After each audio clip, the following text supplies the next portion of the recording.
shooter. His name is Mackenzie. He's so kind and handsome, talagang ideal boyfriend kumbaga. Dahil bukod sa gwapo na, mabait pa. Sa almost 6 months siyang paniligaw sa akin, meron na rin akong nararamdaman sa kanya. I think I'm in love with my shooter na talaga. Pero nag-aalangan akong sagutin siya. Dahil gusto rin ako ng kaibigan niya na si Josh. Ayoko naman na masaktan ng kaibigan niya at ako ang magiging dahilan para mag-away sila. Kaya pinili kong patigilin silang dalawa sa panliligaw.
Tama ka lang.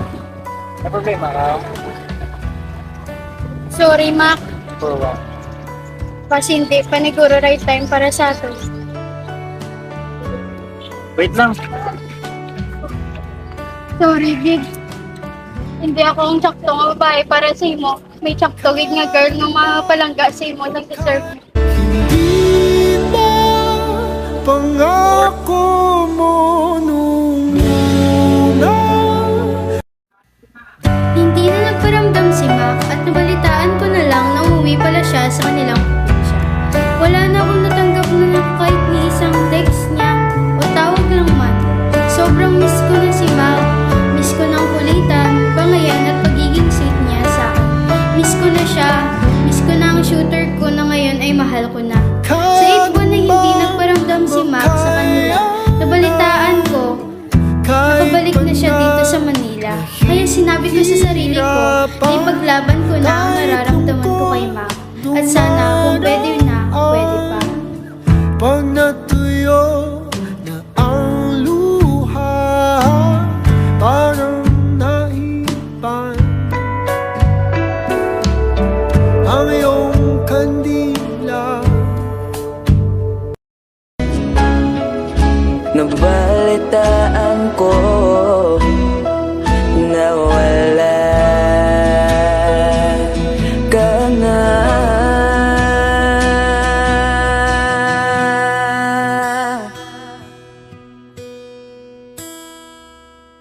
Di ba't sabi mo hindi mo ko iwan? Di pa ba bayan na ako'y mag-isa? Di ba't sabi mo sabay tayong tatanda? Bakit bigla ka na lang nandyan sa kabilang buwan?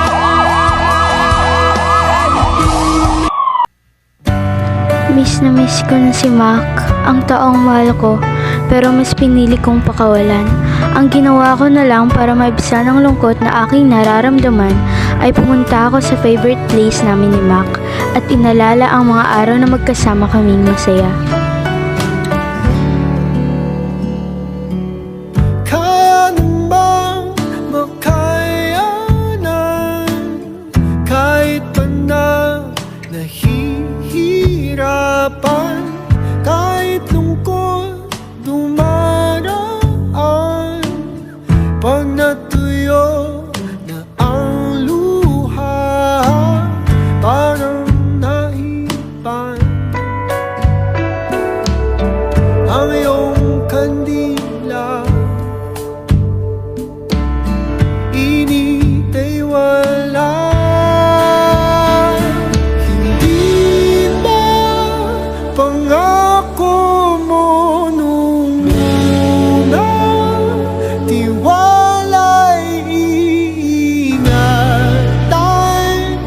baka naman sa susunod na habang buhay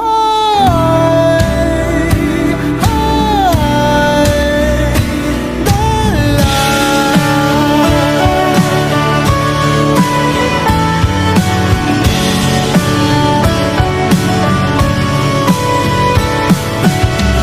di talaga inasahang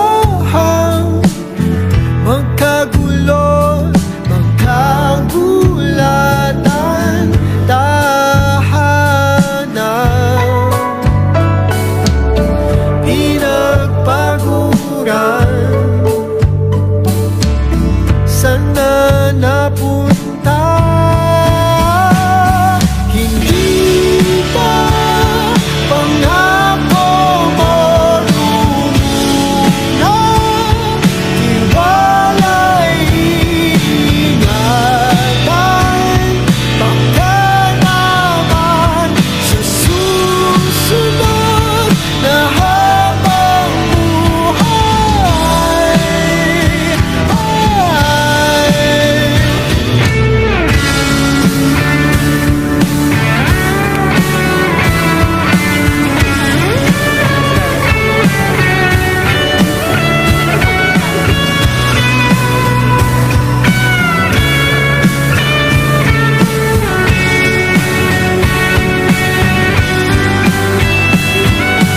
di ba pangako mo nung una? Tiwala'y iingatan, baka naman sa susunod na habang buhay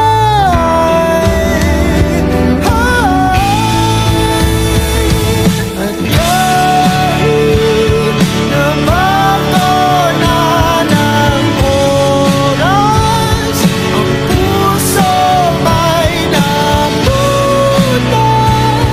Ikaw pa rin sa susunod na habang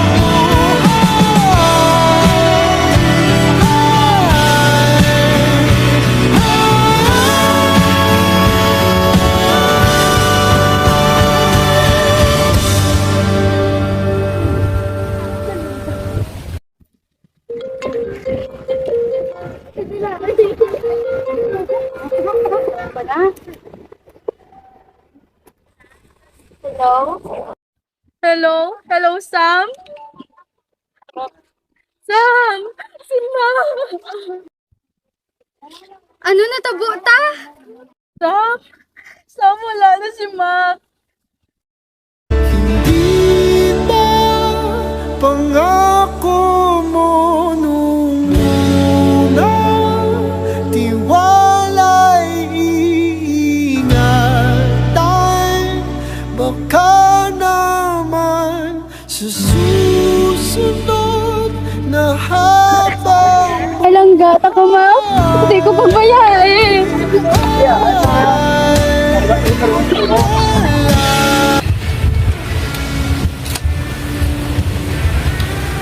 Letting you go is my hardest choice, Mac. Kaya pala maaga tayong pinagtagpo kasi hindi tayo sasabay tatanda.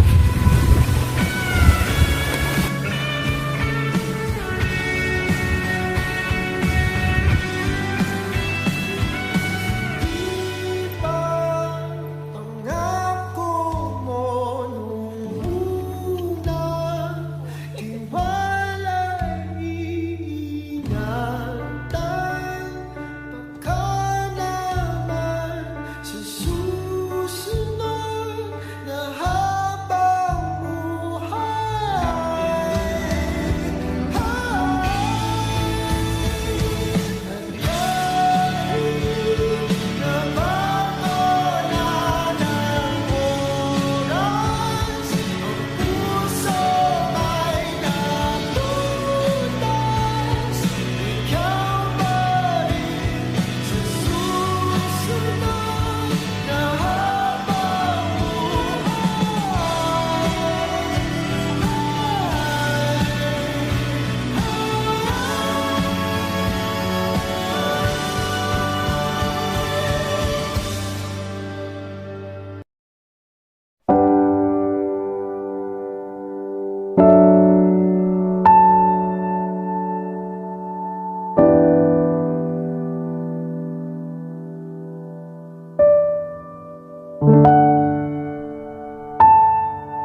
sobrang miss na kita. Hindi na ako makapaghintay na makasama kita sa kabilang buhay. Pangako, susunod ako at itutuloy natin ang naudlot nating pag-ibigan. Sobrang sakit, kung pwede lang sana ibalik ang araw, oras at minuto at segundo na kasama ka. Sana hindi ko na hinayaan na mawala ka. At kung alam ko lang na ganito ang mangyayari, sana pinili na lang kita simula nung una. Sana minahal na kita una pa lang. Sana masaya na tayo at nagsimula na natin ang istorya na pang walang hanggan, Mac. Pag natuyo na ang luha, parang naipan ang iyong kandila. Init ay wala. Hindi ba pangako mo nung una? Tiwala'y iingatan. Baka naman sa susunod na habang buhay ay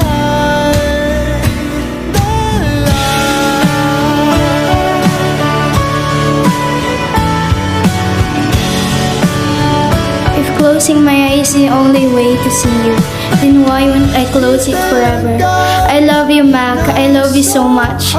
Let the sky cross our path again, Mac. Pero sa kabilang buhay na, we ended something that didn't even started. I'm letting go you now, Mackenzie. Ang lalaking pinakamamahal ko na hindi ko man lang nagawang mahalin nung una pa lang. sana napunta